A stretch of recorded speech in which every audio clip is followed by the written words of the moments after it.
Forensic রিপোর্টে voice clipping এর সঙ্গে মিলে গেল সুজয় কৃষ্ণ ভদ্রর গলার আওয়াজ।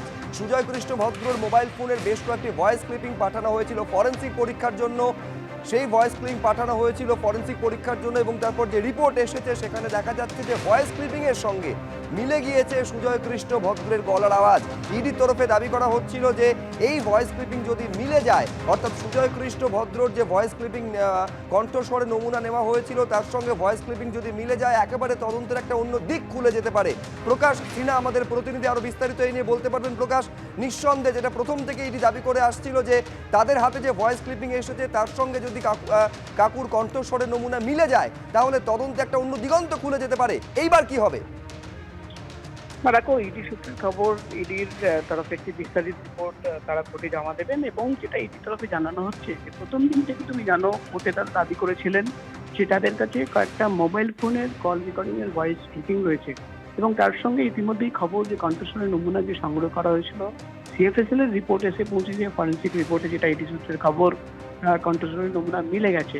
এবার যেটা ইডি আধিকারিকরা জানাচ্ছেন বা তারা ইডি সূত্রের খবর যে যেহেতু নমুনা সংগ্রহ করে তারা ফরেন্সিক রিপোর্ট পেয়েছেন, একদিকে যেমন তারা রিপোর্টের একটি বিস্তারিত রিপোর্ট কোর্টে পেশ করবেন, অন্যদিকে আরও যে ক্লিপিং রয়েছে বা অন্যদিকে যে তাদের হাতে ভয়েস ক্লিপিং রয়েছে বা মোবাইল ফোনে কল রেকর্ড রয়েছে তার সঙ্গে ক্লিপিং বা এই নমুনা মিলে যাওয়ার মানেই হচ্ছে যে সুজয় কৃষ্ণ ভদ্র সেই ব্যক্তিদের সঙ্গে কথা বলেছিলেন। অর্থাৎ যে অভিযোগ প্রথম দিন থেকে ইডি আধিকারিকরা আনছেন সেটাই কিন্তু এই রিপোর্ট আসার পর কিন্তু আরও বেশি জোরালোভাবে সিবিআই এর আধিকারিকরা একটি রিপোর্ট কোর্টে পেশ করতে চলেছেন, এমন খবর আমরা ইডি সূত্র মারফত জানতে পারছি। একেবারে সেই রিপোর্টে কি উল্লেখ করবে ইডি, নিঃসন্দেহে সেদিকে নজর থাকবে। আপাতত প্রকাশ, তোমায় ধন্যবাদ। ভোটের আগে অস্বস্তি বাড়ল উত্তরবঙ্গ উন্নয়ন মন্ত্রী তথা তৃণমূল প্রার্থী উদয়ন গুহ নিশীথ প্রামাণিকের আর্জিতে সারা নির্বাচন কমিশনের। আরও একবার আপনাদের জানিয়ে রাখি, ভোটের আগে অস্বস্তি বাড়ল উদয়ন গুহর। কেন্দ্রীয় স্বরাষ্ট্র প্রতিমন্ত্রী তথা বিজেপি প্রার্থী নিশীথ প্রামাণিকের আর্জিতে সাড়া দিল নির্বাচন কমিশন। কাল ভোটের দিন উদয়ন গুহর গতিবিধিতে নিয়ন্ত্রণ। নির্বাচন কমিশন ভোটের সময় নিজের বুথ এলাকাতেই তাকে থাকতে হবে, এমনটাই জানিয়ে দিল নির্বাচন কমিশন। রুমা পাল প্রতিনিধি আমাদের সঙ্গে টেলিফোন লাইনে রয়েছেন। রুমা,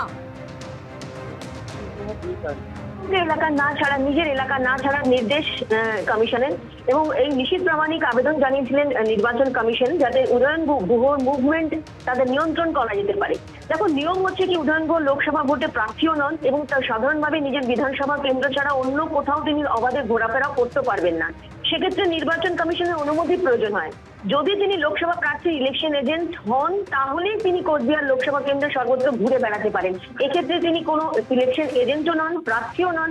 সে কারণেই কিন্তু নিশীথ প্রামাণিক যে আবেদন জানিয়েছিলেন নির্বাচন কমিশনে যাতে উদয়ন গুহের মুভমেন্ট নিয়ন্ত্রণ করা হোক, সেক্ষেত্রে কিন্তু সেই আবেদনে সাড়া দিয়েছে নির্বাচন কমিশন এবং উদয়ন গুহকে নিজের এলাকা ছাড়া অন্যত্র যেতে কিন্তু নিষেধ করা হয়েছে।